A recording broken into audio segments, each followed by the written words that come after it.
તો જૂનાગઢમાં વરસાદના કારણે જટાશંકર નજીક જંગલમાં 200થી વધુ લોકો ફસાયા હતા।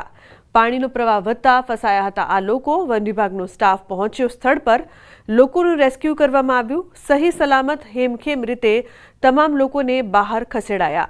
તો ગિરનાર પર્વત પર ભણેલા ભારે વરસાદથી અચાનક આવ્યું પૂર। સદનસીબે કોઈ જાનહાનિ નહીં। વન વિભાગનો સ્ટાફ ખડે પગે।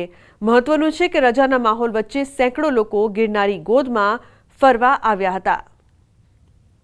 તો જટાશંકર નજીક જંગલમાં લોકો ફસાયા હતા। 200થી વધુ લોકોનું રેસ્ક્યુ। અમરેલીના ધારી પંથકમાં અનરાધાર વરસાદથી જનજીવન પ્રભાવિત થયું છે। ધારીના સુખપુર અને ગોવિંદપુર વચ્ચે માર્ગ પર વરસાદી પાણી ફરી વળ્યા છે। વાહન વ્યવહાર ઠપ થયો છે। રોડ પર વાહનોના થપ્પા લાગ્યા છે।